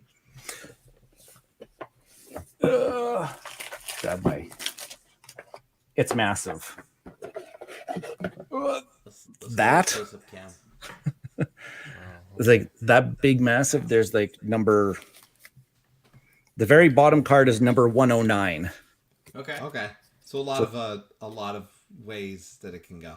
Yeah, and there's a lot of ways that you can play this game too, because you got a deck of allies. And those are your characters that you're going to play through in this game, and essentially you lose is if all of the characters in the game die, essentially. Okay. So I think there's a deck of, I think there's 10 characters. So like these are the characters or the allies I'm looking at right now? Those ones in the white background there, those would be your allies. Those would be the characters you're playing as. Okay. And you have 1, 2, 3, 4, 5, 6. Oh, there's only 7 of them. And if all 7 of them die throughout the adventure, then you lose the game. Got it. And what I thought was really cool too, because they have a whole bunch of abilities at the very bottom, and those red tokens, those are your health. You spend your health to perform an ability. So you actually take hit points in order to perform abilities. The bigger abilities, the more damage dealing abilities cost you a lot more health. But at the end of every one of your turns, you get to make a roll, and you can try to recover some of your health again. Oh, okay. Yeah, so if I wanted to do a based attack, it has a number 3 beside it, so I have to take 3 hits in order to actually perform that attack. And then depending on what everything's rolled with D8s. Everything's a D8 roll. You're gonna roll like that D8 probably about 1 million times by the end of the game. What's the price point on this one? Oh gosh, I have no idea right now because they're coming out with a second edition of the game, which I believe they just I think they've shrunk the packaging on the game, and I think just maybe cleaned up a couple of spelling errors or erratas. I'm not really sure. That's the second version. That's the second game called Hildegard. Okay. That's actually a completely different Spire's End type game. There it is. Yeah. What does it say? 45. Sounds about right. And now they also have another thing coming out for it, kind of like a little mini expansion. I think that one's called Gunner's Tale. Yeah. So it's going to add on a whole nother chapter to the beginning of the game. Look at that. Whoa. yeah. Okay. That's what I'm talking about. That's what I'm talking about. And then this guy looking like so visually stunning, though. Just the contrast of colors. Mm-hmm. What they were able to do with black, white, and red. Little micro expansions too. That's cool. So there's a whole lot of game in this box, is what I'm saying. Yeah, I definitely would say so. And then because the order. Oh my gosh. Mega They got these special promos whereas like that mushroom card would have like a little number on it, and so you swap out that number in the deck of cards for this promo card. 38 right here. Yeah, so you'd swap out card 38 in this deck, and you would now have that card now. So you could take all the promos and completely change up your game a little bit. It would just be a little bit, and you know what? I didn't even see mushroom people in my play, so my goodness. so my decision tree. That's a good thing. I didn't even get to see mushroom people, so that would definitely change Maybe it. next time you'll see some mushroom people. Next time. Yeah, the time consuming part on this is the battle it encounters, because those the kind of like the bosses that you fight throughout the game. They're dealing damage to you, and they're also healing themselves at the same time. Like you're able to heal yourselves. So there's a lot of back and forth, and you're just kind of praying that when you roll the dice for them, they don't heal on their turns, because then you've actually felt like you've made some progress. So Spire's That does sound fun. I should try that. That sounds like an enjoyable experience. I know. I just want to figure out how to get some of the different endings now. I kind of feel like I just want to just go through the deck of cards without actually like doing the battled encounters. Oh yeah. It has that storytelling vibe a little bit. I guess it sounds a little like. Have you done Seventh Continent at all? Yes. I've played through a couple of the curses. Yeah. It sounds like it has like that kind of vibe too. A little bit. Yeah, I'd like to try. I always said I wanted to try Seven Continents, but this one has I like the world that seems to be created by the art. This draws me. But it looks a more lot easier to set up and manage. This one has a very smaller footprint. Yes. Much smaller. This would be something that you could just continue playing. Like if you have just like a small desk space at lunchtime, you could just go through another 20 cards at lunch, and then just remember where you were, pack everything up, set it up the next day. Exactly what draws my attention to this one is I feel like I could play this one through a bunch of work for my work day over a course of a bunch of lunches, and that's great. So Yeah. So yeah, Your no, boss awesome. isn't watching. You could say you do it through work. No, not through work. I wouldn't do it through work anyways. That'd still be a lie. Yeah. So, So what do we have looking forward to for Mr. Rao's gaming channel? what do we have? Extras. So I just last night did the Transformers deck building game, Yeah. War on Cybertron. Oh, cool. So this is the third standalone, the third core box for the Transformers deck building game. The way they've released their products has been a little confusing because they released the original core box, which was you could play as Autobots, and you played Autobots versus Decepticons, and that was pretty much it. A lot of the cards didn't make much sense because they said, well, how do I acquire these Decepticon cards? Well, wait, they came out with a second core box called Rising Darkness, which then allowed you to play as Decepticons taking on the Autobots, which then also introduced, now if you have both products, you can play competitively Autobots versus Decepticons. I see. But I've been playing it solo, so that none of that team stuff or versus stuff really mattered to me. I just been playing it solo. But then they came out with this one, which is War on Cybertron, which now gives you both Autobots and Decepticons, so you get all of the modes of play right in one box. And it also added on a whole bunch of extra things that I thought were a change for the better of this game system. One of the big things of this game is that it's a deck building game, but doesn't have a traditional market. Like usually there's just like a row of cards that you can purchase things from. Well, the cards that you can purchase in this game is actually the board that you're moving on.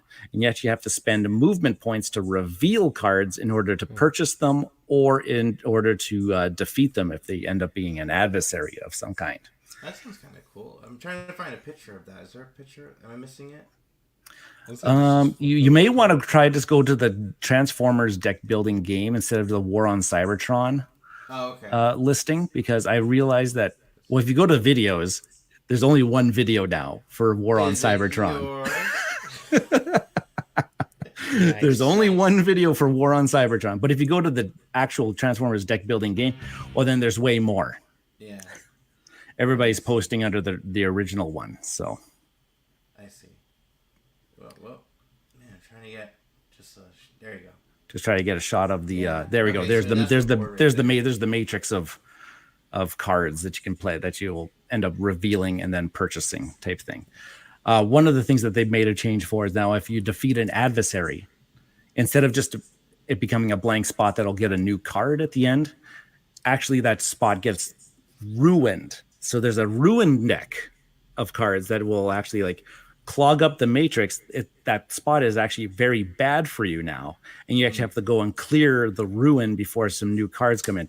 Essentially, you battled in that space, and now you've caused a lot of chaos, and that spot is now just kind of just like sitting there waiting just to be cleaned up before more things can come, which I thought was actually kind of cool. You had two gigantic robots battling each other. Of course, it's going to cause some chaos, Yeah, Yeah, it's going to be a mess.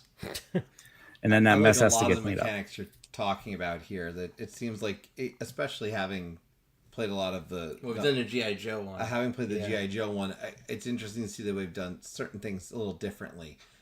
Very differently.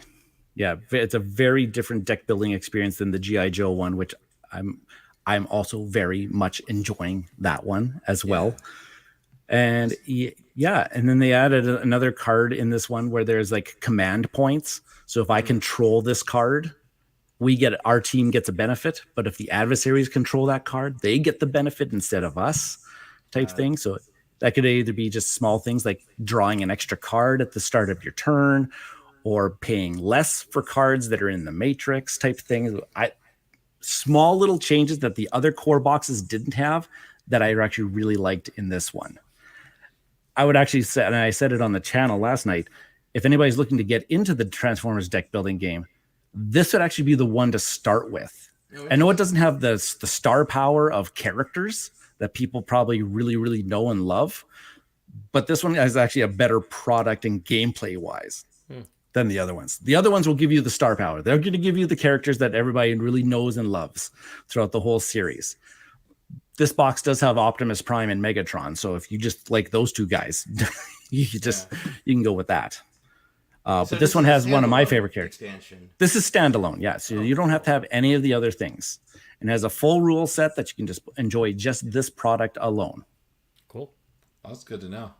Yeah, because even the box looks so different. You know, because I saw this yesterday at the game store, and I didn't realize it was the deck building game until someone pointed it out. Because I'm used to like all of them looking like this. Right. Like, Yeah. like all of the ones in this line, like the Power Rangers, G.I. Joe, Transformers, My Little Pony, even they have like this look and feel for it. And whereas this one looks very much just like the toys. Yeah. Like this looks like a model. They've even mentioned before too that they're actually going to change. They're actually going to re-release that original core box to actually fit and resemble this look with the big Transformers white down the side. I think so. They all kind of look the same. Yeah, I can imagine that'll be confusing if they didn't do that. So it's probably a good call. Yeah, the only reason why you would know this is a deck building game because they have that little red banner In the top left, yeah. in the top corner. It says deck building game. Yeah. Oh, that's funny. I was Yeah, going to, right there. speaking of things coming up, I know we have no official date on this, but I will say that you and I did agree out. we're gonna duke it out, right? Doctor Strange versus Bucky Barnes and literally. Unmatched. Is it that I believe is the plan, right? Look, there these. he is. Yeah. He's ready. Ready for you. I'm ready. Right there. So we're Right. gonna have an Unmatched game at some point. I'm Yes. looking forward to it. Looking forward to it. Yeah, absolutely. And then other people started chiming in and be like, "Oh, we should have a tournament. Oh, we should stream the whole. We should they're stream right. the whole tournament." I'm like, "Holy the smokes, funny- this is." The funny thing is, the whole thing led to an Unmatched channel on the Discord because enough people were talking about, like, all right, Unmatched channel. You made So- one? Yeah, Oh, I didn't even realize that. yeah. There's an Unmatched channel on the Discord now. What emoji did you use? Fist, That's a good choice. because it's fighting. So I figured that works, right? Yeah, absolutely. So looking forward to it. Yeah, it looks like more. It looks like we're gonna have like a little mini league at this point. So it should be fun. I would be okay with that. We'll set up like say like a Wednesday night or Thursday. I don't even know. Would you just Unmatched night, and we just all just hop on the Discord channel, do like have some like voice channels or something like that, just so we can do some webcam play and. Yeah, as long as there's one webcam and someone's got them all, the both for something to represent. That's pretty much what it takes. Aren't the characters like wildly balanced and like all over the place? Like It what if doesn't I- matter. Like what do I show with Bruce Lee? Well, we're also talking about, I think when we were talking about this, talking about maybe a draft mechanic of the characters based on who you have available, or like this was not fleshed out in any real way. No. We basically just wanted to do Doctor Strange versus Bucky Barnes, which seems really unbalanced because one is the Sorcerer Supreme and one is a Guy with a metal arm. guy with a metal arm. Yeah. So I'm pretty sure I'm going to lose, but that's okay. That's all right. But they've done such an amazing job with this Unmatched game that I'm pretty sure it's gonna be a lot closer than we think. I just know my son kicked my butt with Spider-Man because my first play of it I had played one real rule incorrectly and realized I didn't have to be as close as I was. And Spider-Man needed to be right next to me, and I could shoot from a distance, so I need to get the hell away from him constantly. And this is is this a co-op version or a campaign version? There is a co-op version of this game coming out very soon. Yeah. I'm assuming very soon. That's this one, right? The Unmatched Adventures. Yeah, Tales to Amaze. Yes, But It's got Mothman. Mothman and like I think alien green, like green, big head, big eyes, people. Oh yeah, and then we got Nicholas Tesla Oh and yeah. Okay. I don't even know. Turned into a Ghostbuster. It looks like. Who is the person on the left? I don't know. I'm sure if we clicked on some of the pictures that we. I mean, if we look at the opening, it should. It'll tell us. Oh yeah, All right. Nikola Tesla, Annie Christmas, The Golden Bat, the world's first superhero, and Dr. Jill Trent, Science Sleuth. There we go. So, There you go. And you can bring in any of your other characters that you already own and do the co-op. Well, and Thing, what too. I will That's say, cool. That's yeah. cool. what I will say that what I've enjoyed is the different maps, and that's the reason I really want all the Marvel ones is just for the different maps. Oh, Like the helipad kind of that you've got the top of essentially the gigantic helipad, and then like the battle in the Doctor Strange's house is Yep. the Spider-Man one, Spider-Man Doctor Strange, and then Smells Like Teen Spirit, or sorry, it's just called just Teen Spirit. It's like it's just like a fairground. It's just like a carnival. oh, cool. Nice. yeah, they're all different, but. No, looking forward to that. We'll definitely have that, and then we'll have some fun with that, and we'll share Absolutely. with I look forward to that for one. sure. And I think next week I've talked myself into it. I'm going to play GI Joe deck building game next week, but I want to play the Transformers expansion on. Have you done that one yet? I have not, so that's my homework this weekend. Yeah, definitely try it out first. Out of all the expansions, like, I've been liking all the expansions, but if this one's my least favorite one, just because it goes a little too far off the cliffs, Oh, I still enjoyed it. I still enjoyed it. it deviated a little too far from the formula. A little bit. Like, I get what they're doing, but I don't know. I feel like it's a little too much. Like, with the other ones, I have no problem just throwing them all in together, Yep.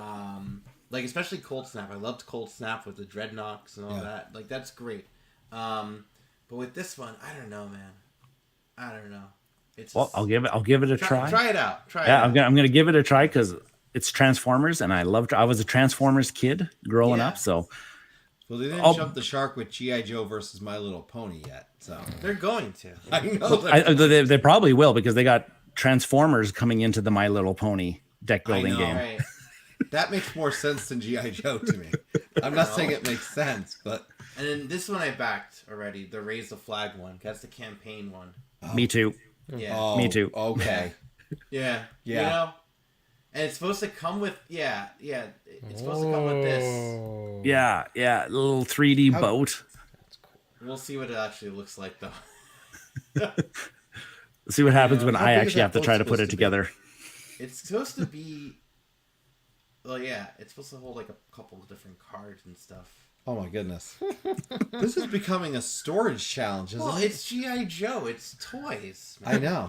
Like I it know. does a good job of it.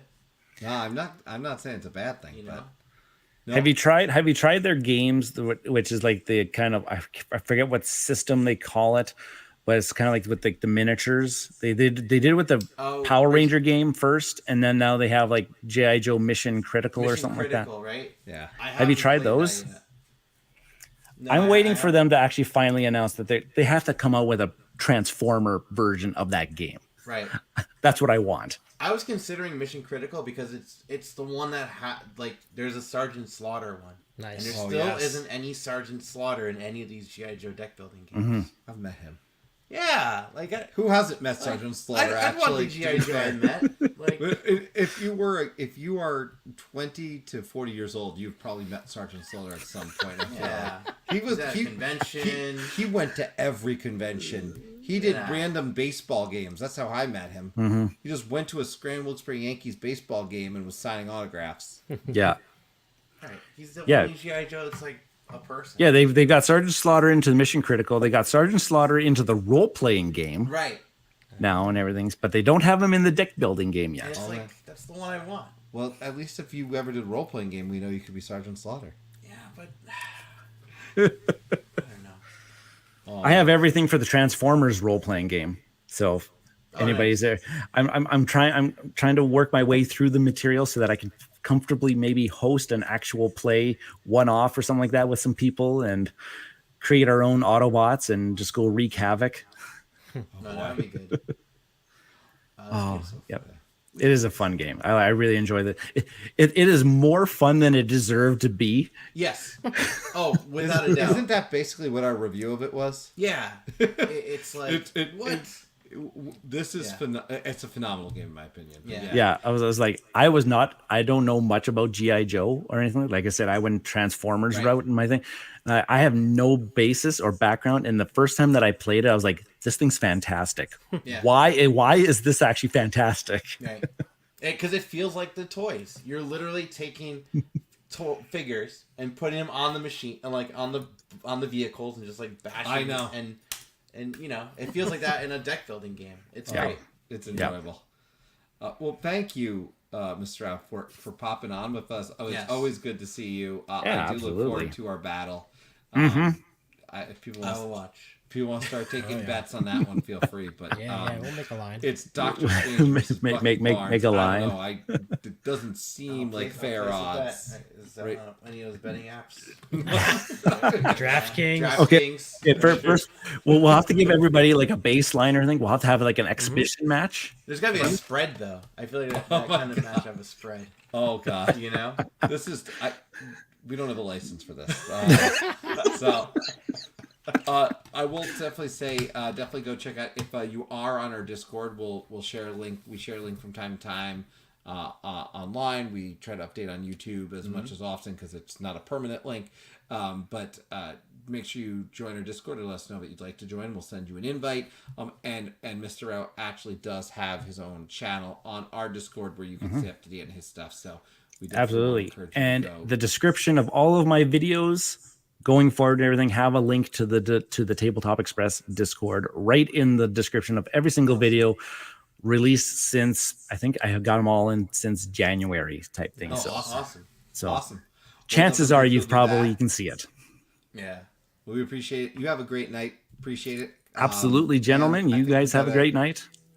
Yeah, and I think if we have no one else in the queue, we might have some news to cover. Yeah, we're gonna jump into the news now. Do-do-do-do-do-do-do-do-do. Alright, leave us wrap. See you, everybody. Bye. All right, news. Yeah. What do you want? Newsworthy items. What do you want to start out with? Because you had some good items when we were talking Whoa. for the show. Whoa, That pressure. I thought. Well, no, there's some good stories. There's some good stories out there as we go Okay. through. This is, by the way, one of our newer features to the show, where at the end of the month we cover some of the latest happenings in that world of board gaming that we love from July, and just kind of cover some stuff that has been occurring. Could be games that came out, could be big news in the space, but conventions, all those sort of things. So, All right, I'll bring up a crowdfunding campaign. Nice. Okay, so the Uganda Village Board Game Convention and Science Camp is having their crowdfunding campaign again. They had a event last year in May, and they did the same thing. They had a crowdfunding event and people donated. Look, they're all playing Dune right now. Nice. You know, so if you want to support some board gamers playing some games at a convention, donate here.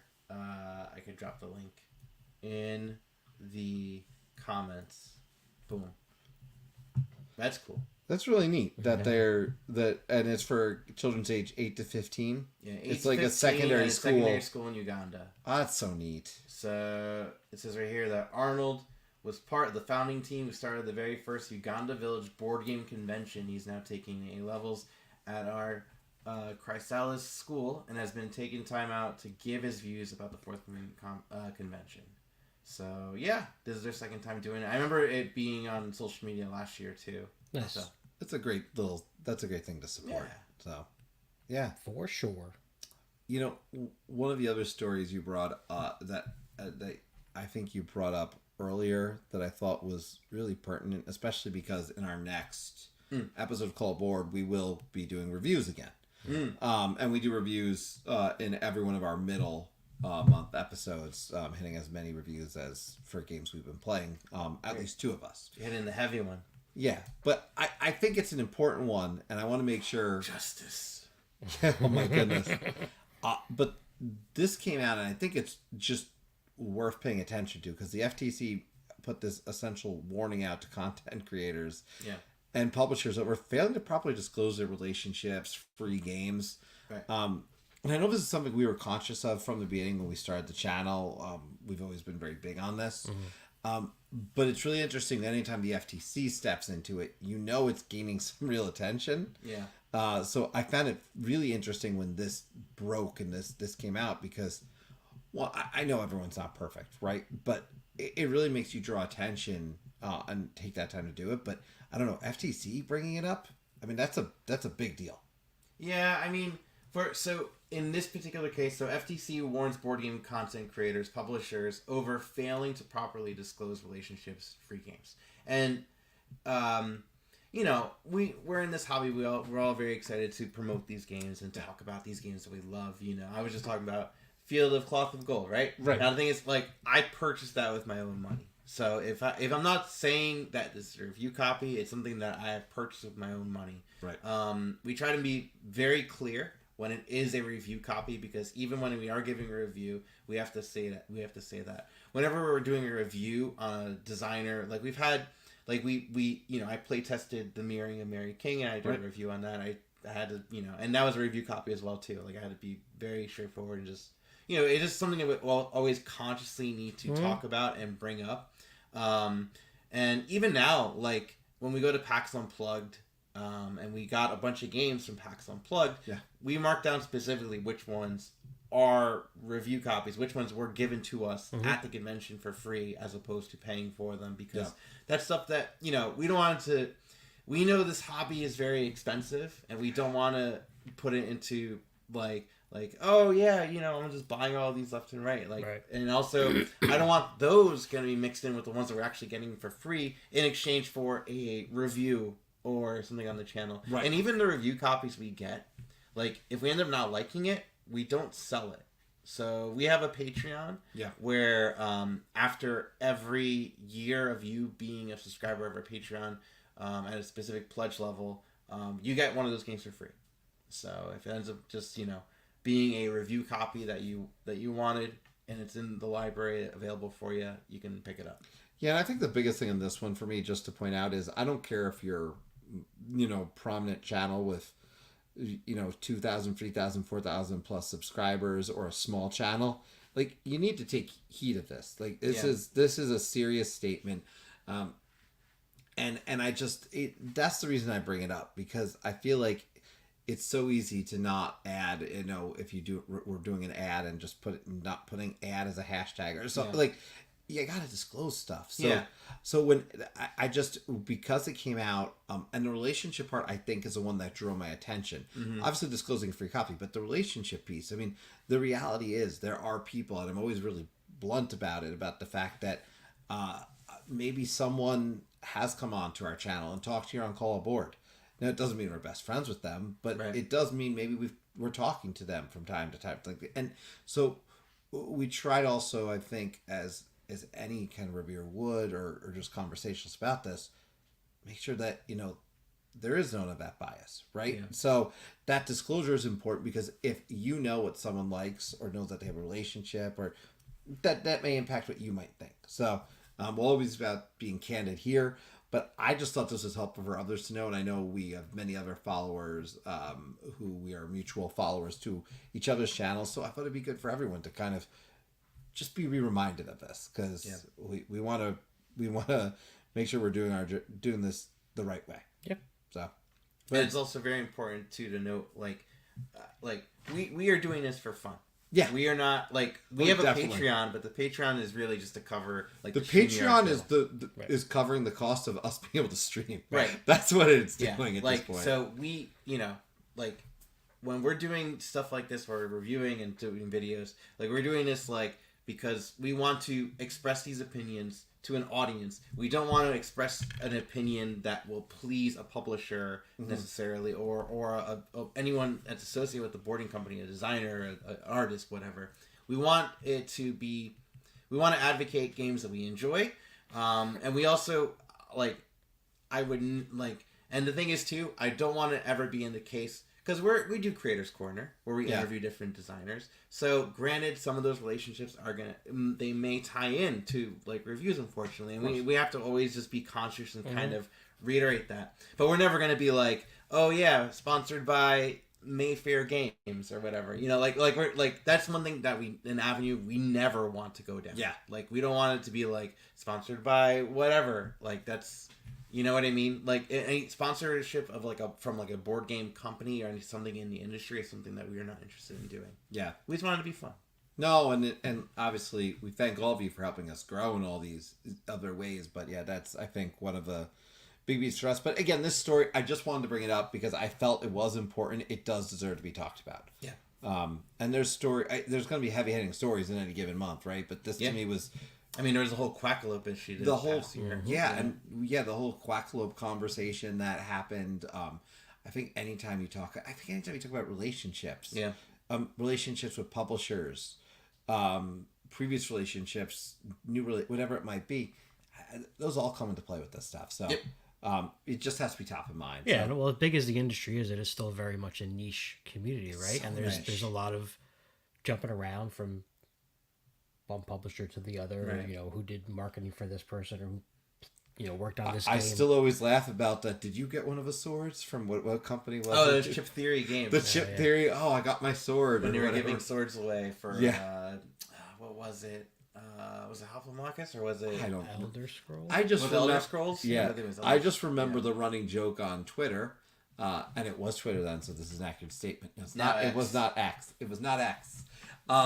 Was oh, I didn't get my sword. That was what everyone was saying.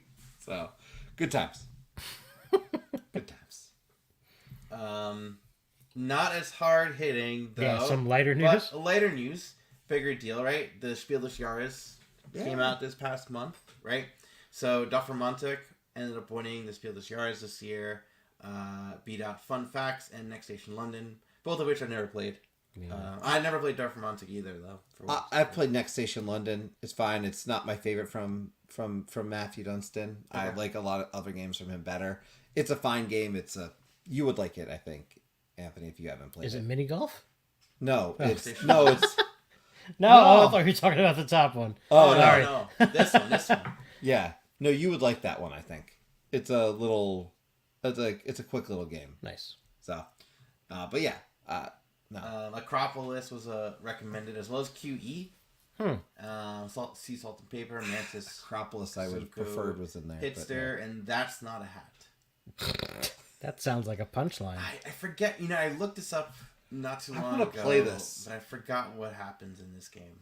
I don't know what happens. I just want to play it because of the title of the game. But QE's phenomenal, by the I way. thought QE was older. This just came out last year. So the thing is, the Spiel des Jahres, they consider games are up for nomination when they are released in German. Oh, That's the okay, thing. okay. Yeah. Yeah. So like last year, Cryptid was nominated. Yeah. And that was way back when.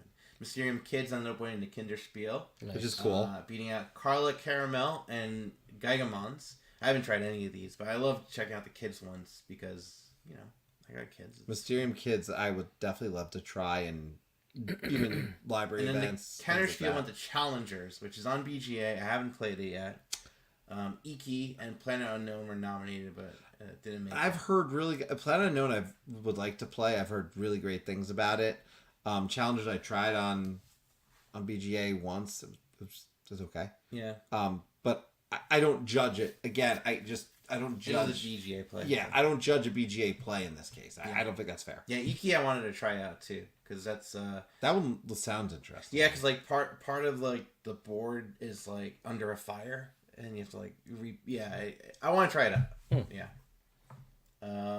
What else was I missing? There was another news point that I had? Well, real quick, speaking of BGA, Oh, go ahead. in every day in August they're releasing a new game. Oh, that's yes. right. So that's exciting because the month just started. So far, Good Cop, Bad Cop came out, Mm-hmm. and then today they announced Evergreen, Yeah, which is an Evergreen. awesome game. I And- definitely want to give this And now a it's try in BGA. Lie Low. Oh, they did a third one. Okay, Spoilers. We should try all of these. Yeah. I've never But- heard of that though. Well, Good Cop, Bad Cop I played before, and it's a social deduction game. Okay. I think it's okay. You played it? No, but I know the premise. And Yeah. it seems okay. Yeah. Yeah. Evergreen, I haven't played yet. Though there is a separate That I board have. game called Evergreen. You have it? Yeah, Okay. I like Evergreen a lot. Oh, nice. Photosynthesis killer for me. Oh, Easily. I mean, That doesn't take much for me That doesn't take much personally, for me at all. but Same designer.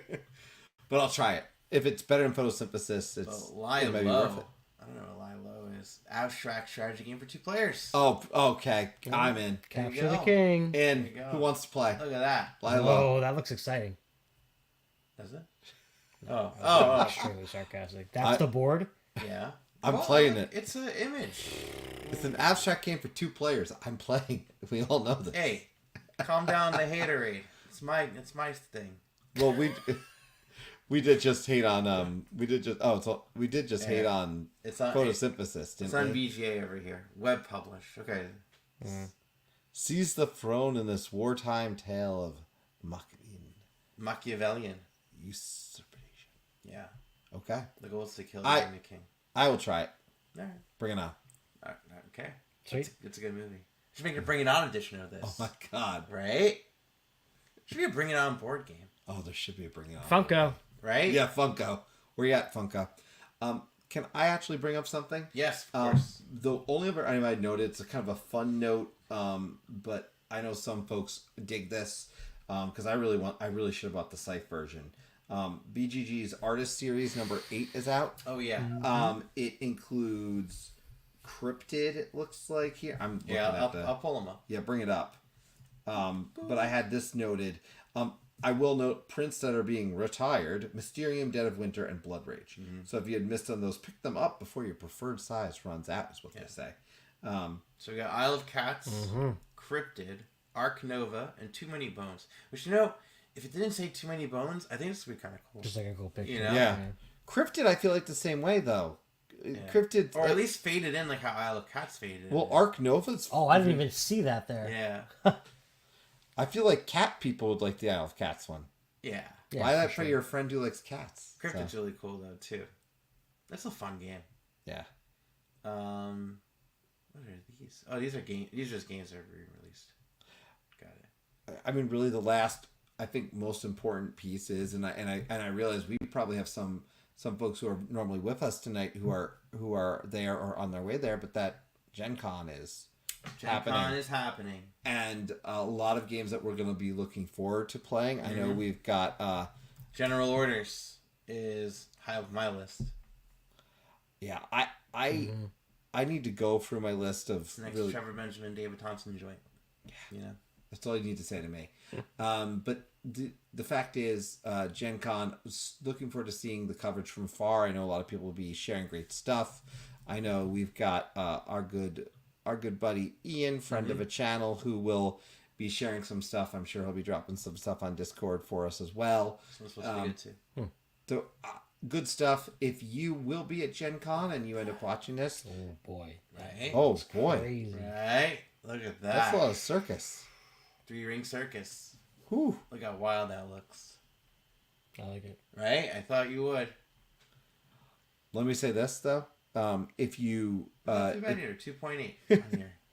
8.2, there's not that many ratings yet though. Right? Fabio Lupiano's on here. Right? Designer Kalamala. I don't know. And Remo DeVere is publishing, so Consador. that's generally a decent sign with these games. Yeah. I don't know any of these games. Yeah. Fairy Tale Inn. I've heard of Game of Crowns, but I don't know okay. anything about it. Oh, Rise he did. Okay. I haven't played Rise, but I've seen it.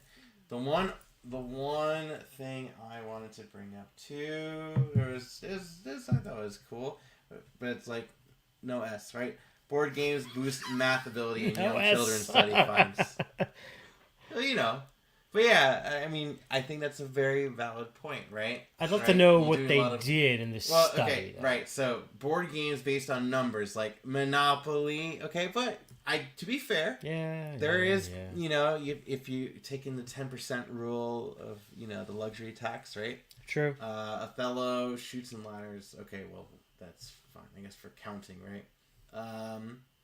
But to be fair, like, I could see, like, yeah, for sure, board games having, like, a mathematical skill. Yeah. Like, if you do games, I'm not saying just jump right into, like, I don't know, like Power Grid or something, which is very mathematical. Oh, God. But, it's a good game, guys. Calm down. Ryan's going Food to Chain? release his son on Food Chain Magnate. I have. I have. Oh, that was he's never played Food Chain. No, I have to find the picture though. I have a picture of him as a baby reading the Food Chain magazine. I'll post it in the Discord. Oh later. my goodness.